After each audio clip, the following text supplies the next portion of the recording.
Hi guys, my name is Neha and I'm a part of the developer relations team here at R3. In this video, let's talk a bit about contract constraint migration.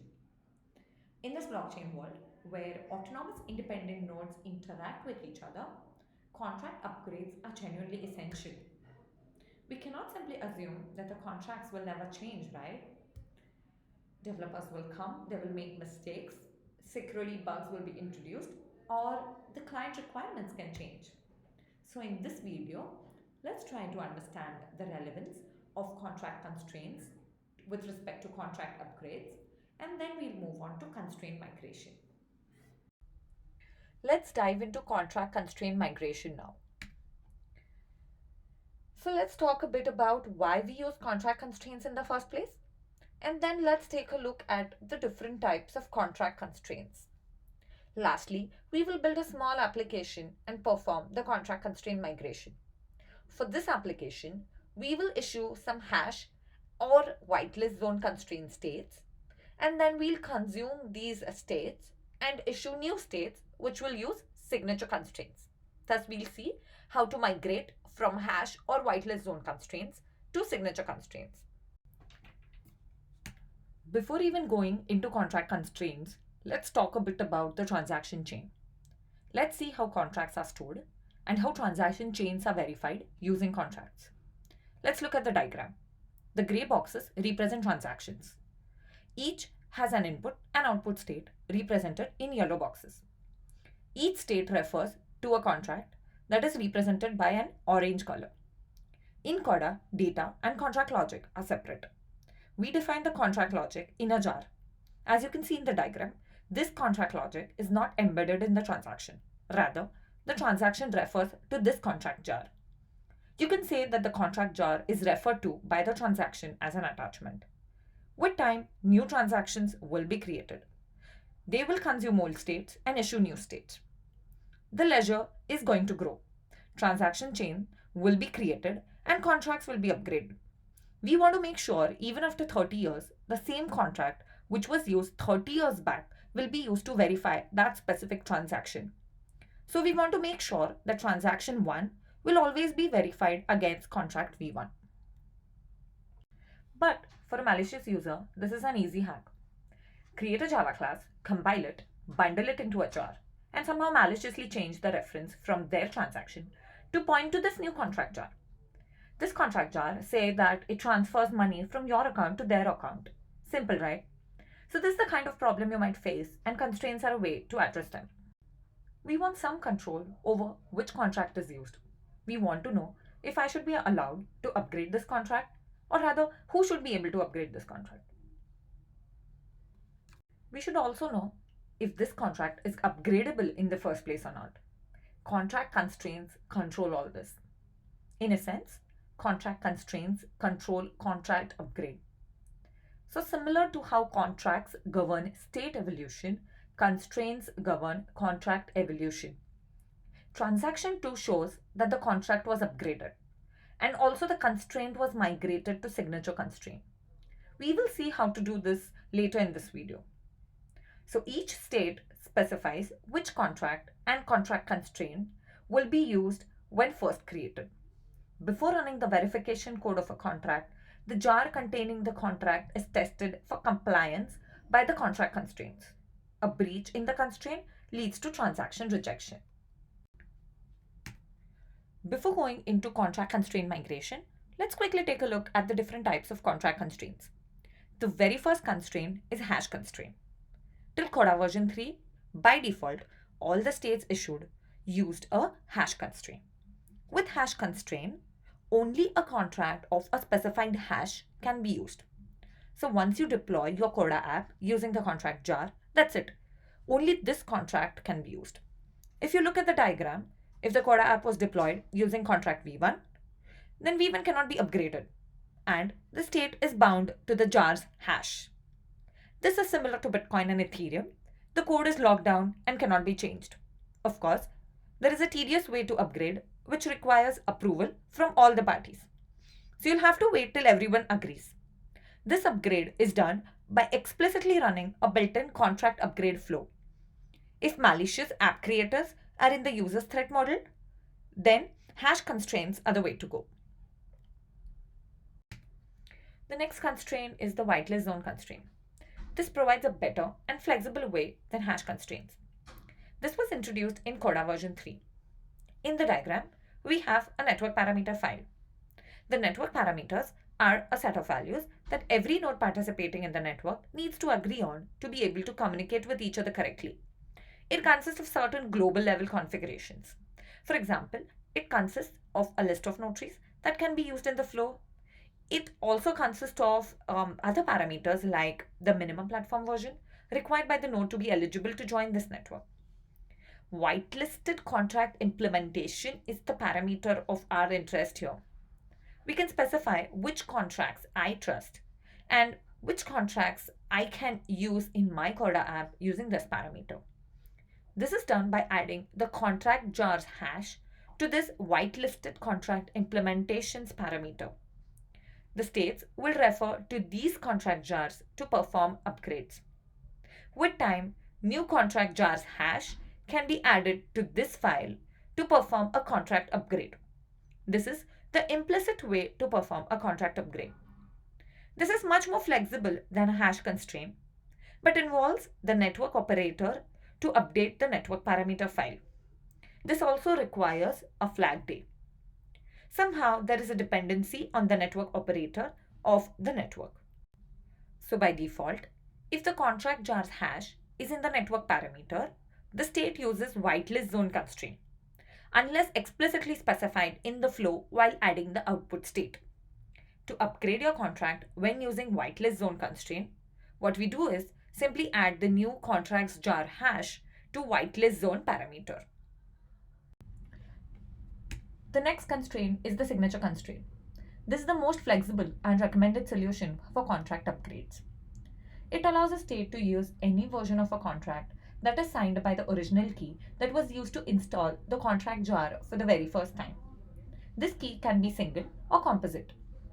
So what this means is that when you want to deploy your Corda app, take the key, use this key to sign your Corda app jar, and deploy it onto the node.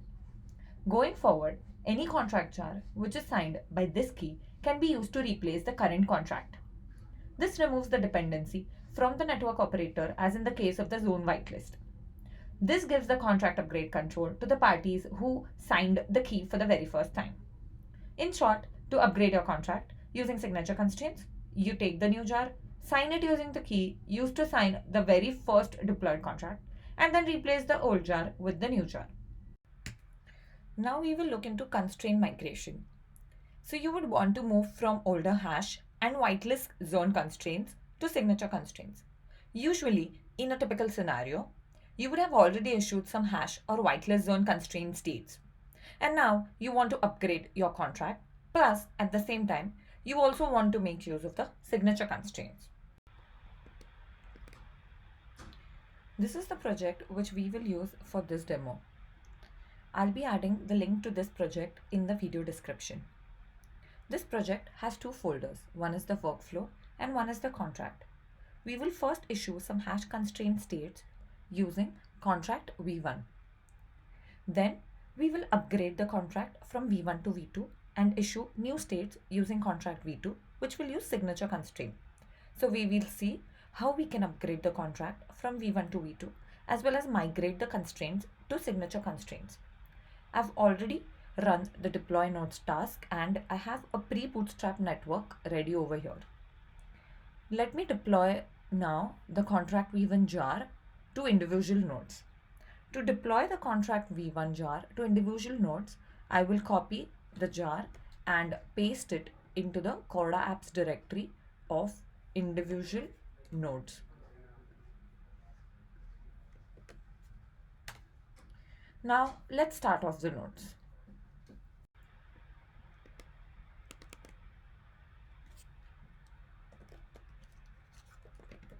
So let's go to the build nodes folder and do a run nodes to start off the nodes.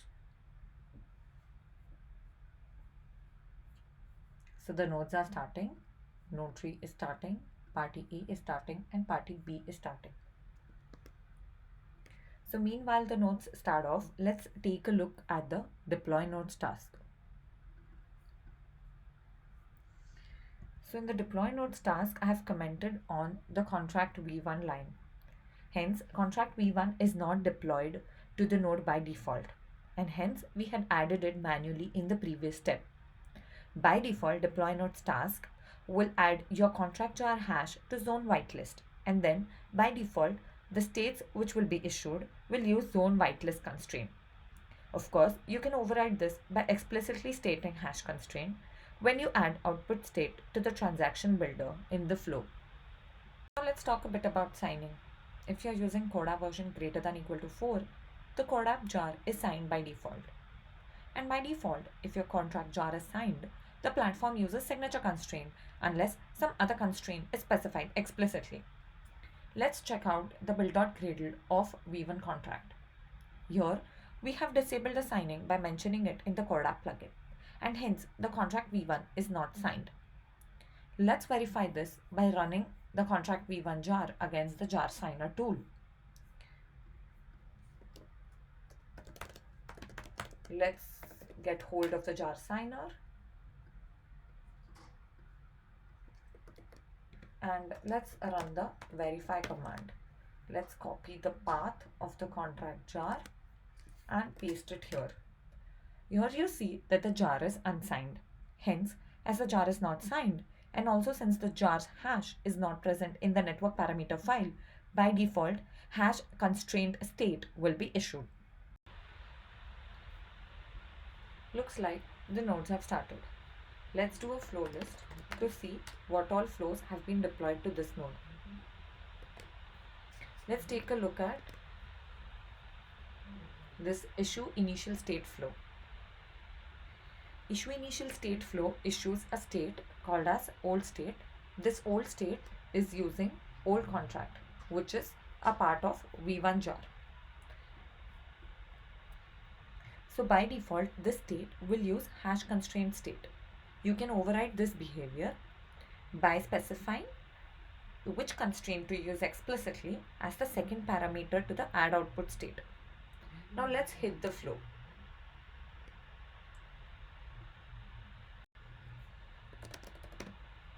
So let's see what all parameters this flow requires. So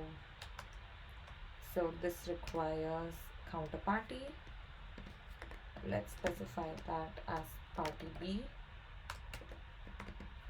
and the second parameter is amount. So the flow has started, and now we have issued a state, which is again a hash constraint state with an amount of 10. Let's issue a few more states with the same which will use again the same hash constraint with different amounts. So let's issue a state of amount 11, of amount 12, of 13, of 14, and of 15. So now we have 5 states which are issued, and these all 5 states are hash constraint states. Let's check that in the vault.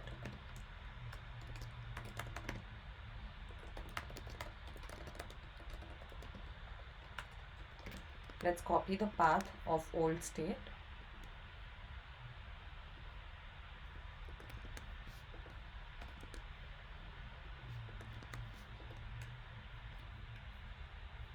So now you see that this is the old state and this is issued, and this is using hash attachment constraint. Since now we have issued the hash constraint states, now it's time to upgrade the contract and migrate to signature constraint. One more point I'd like to add with regards to the signing aspect, which we discussed earlier. In dev mode, when we run the deploy nodes task, the CorDapp jar is signed using the default development key.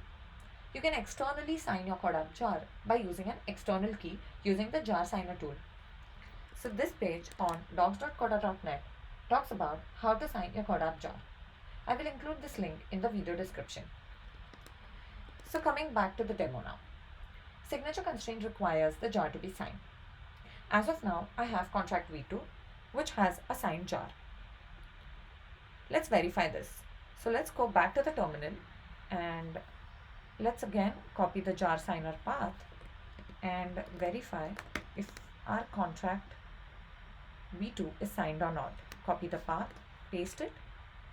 Yes, the jar is verified, that is, the jar is signed.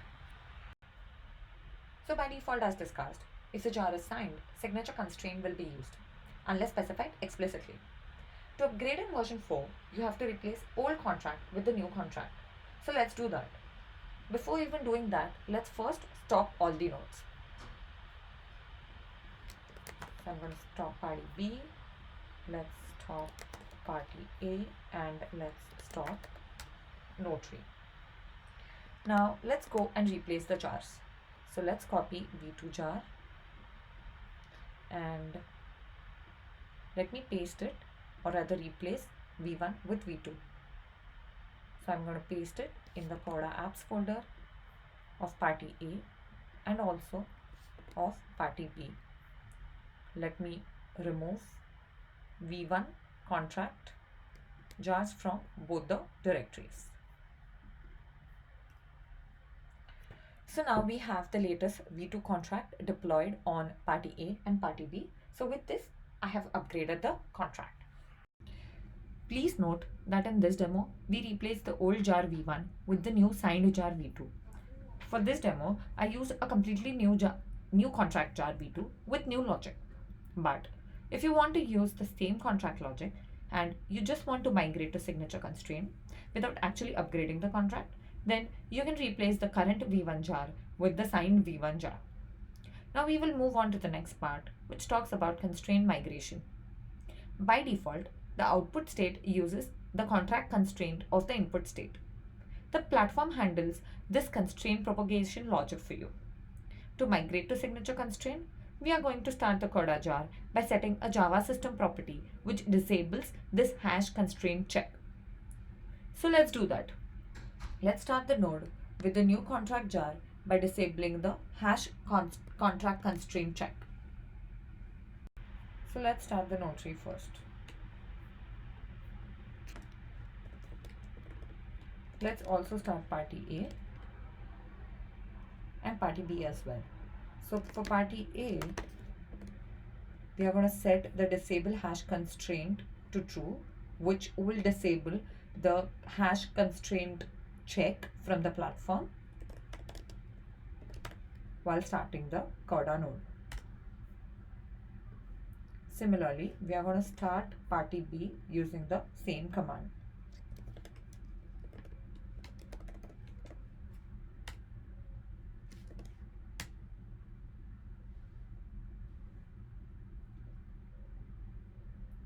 So meanwhile the nodes start, let's again take a look at the steps for contract constraint migration. So meanwhile the nodes start off, let's again take a look at the steps for constraint migration. First, you assign the new jar. The new jar can be an existing contract jar or a new contract jar. This again depends on whether you want to upgrade your contract or use the same contract. So you sign the jar using the jar signer tool. For this demo, our v2 contract jar was signed using the development key. Next is to replace the old jar with the signed jar. We did that by replacing the old v1 jar with signed v2 jar. Next is start the node by disabling the hash constraint check. We did that by setting the Java system property while starting the node. Now once the node starts off, we will issue new states which will use signature constraint. So looks like the nodes have started. Doing a flow list shows you the list of available flows which have been deployed onto this node. The node warns you by saying hash constraint check has been disabled by the node operator. Now let's run this flow. If we take a look at this flow consumes some hash constraint states and it issues a new output state using signature constraint.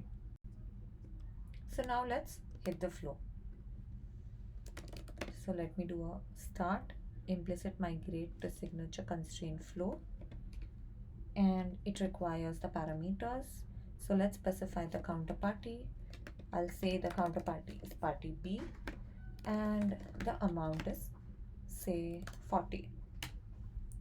So the first hash constraint state with the amount of 10 will be consumed a new state with the amount of 40 will be issued, and this state will now use signature constraint. So the flow has completed. Let's hit the vault to check if this is true.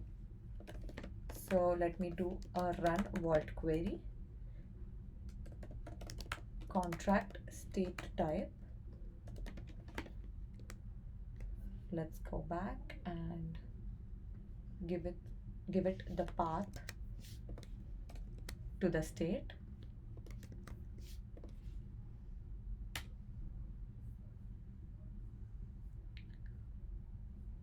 So if you see, we do not have a state with amount of 10, and we do have a state with amount of 40. So yes, indeed, the old state with the amount of 10 is consumed, and the new state which is issued is now using signature constraint. So we have upgraded our contract to use the new contract and also migrated to signature constraint. Any future transactions that will use this state as an input will by default use signature constraint for its output states. So let's look at migration from whitelist own constraint to signature constraint. So in this part, we will issue some whitelist own constraint states. Then we'll perform contract upgrade by replacing old unsigned V1 jar with signed V2 contract jar. And lastly, we will run a flow which consumes this issued whitelist zone constraint states, and we will issue new states using signature constraints. Let's first talk about issuing whitelist zone constraint states. To issue a whitelist zone constraint state, the contract jar's hash must be present in the network parameter file. Let's take a look at the deploy nodes task. In the deploy nodes task, we have specified contract V1 in the deploy nodes task. When we run the deploy nodes task, by default, V1 contract jar hash will be added to the whitelist parameter. Hence now, by default, when we issue states, the states will be issued using whitelist zone constraint. We will use the same flow which we used in the earlier demo to issue some whitelist zone constraint states. The network is already bootstrapped. I had run the deploy nodes task before.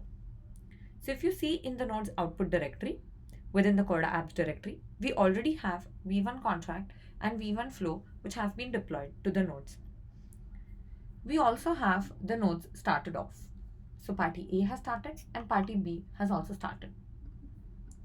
If we look at the output of the deploy nodes task, we see that the contract V1 jar's hash has been added successfully to the whitelisted contract implementation parameter of the network parameter file. Now let's run the flow. And let's then issue some whitelist zone constraint states. Let's do a flow list on party A, and then let's issue some whitelist zone constraint states. I'm going to run this flow. Let's specify the counterparty to be party B and the amount to be of value 10. So the flow has started, and let's wait for the flow to complete. And then the flow has completed. Let's again hit one more time. Let's again hit issue some whitelist zone constraint states with an amount of 12, with an amount of 13 and 14. So let's hit the vault and make sure we have few whitelist zone constraint states issued.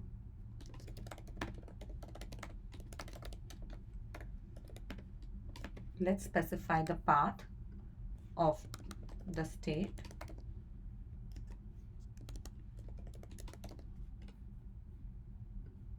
So let's copy the path.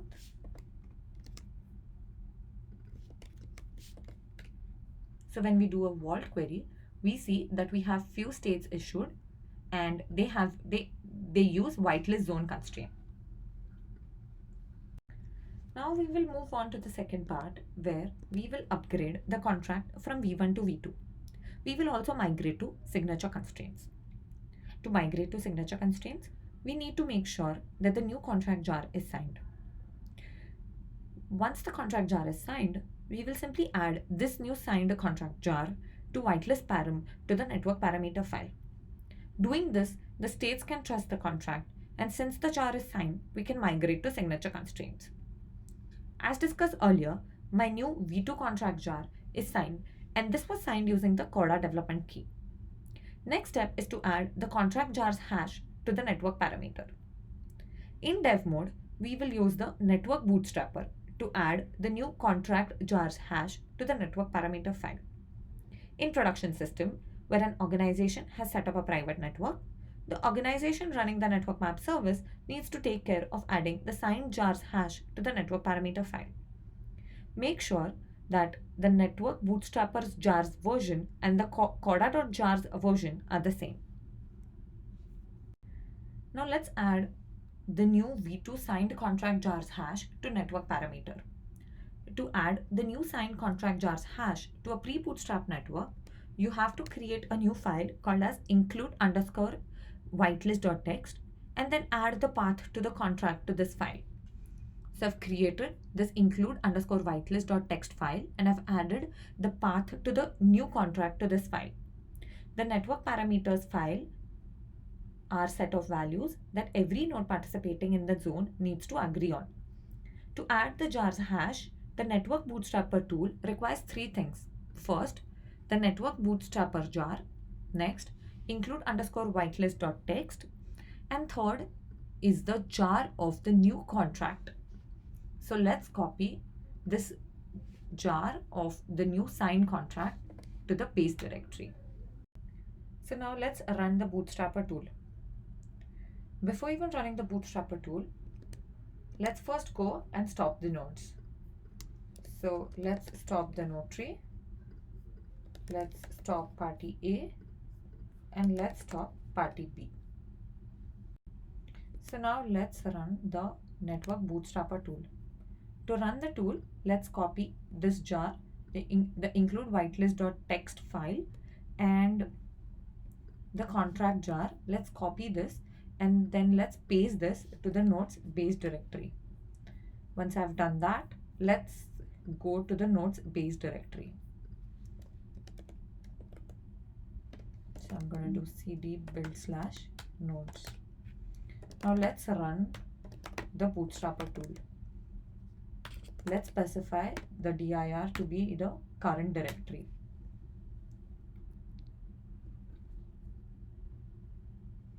So let's wait for the tool to run. So as you can see that it says that it has found the following Corda apps.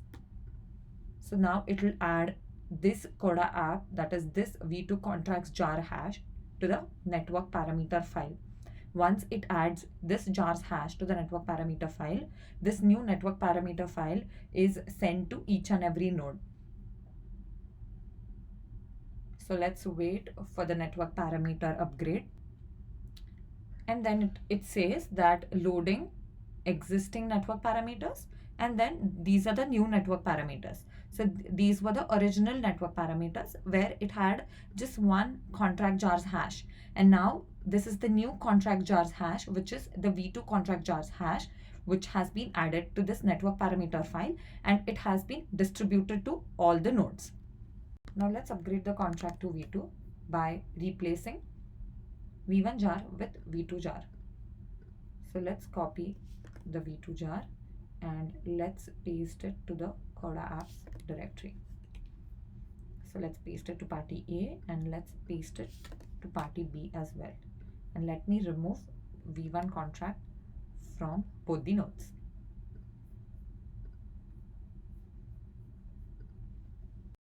So now let's start off the nodes.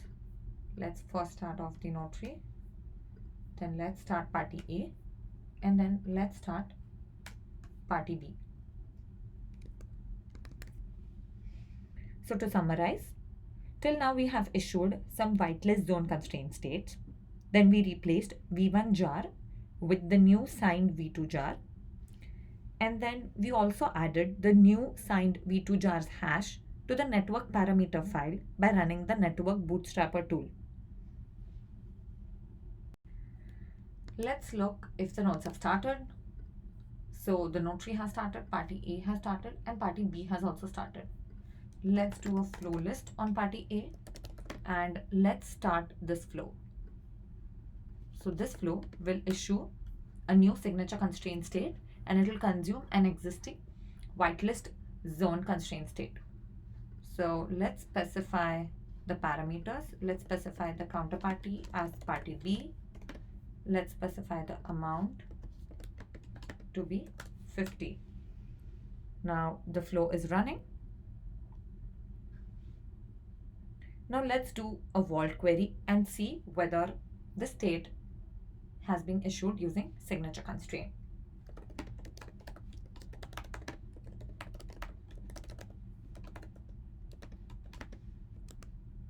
So let's copy the path of the state.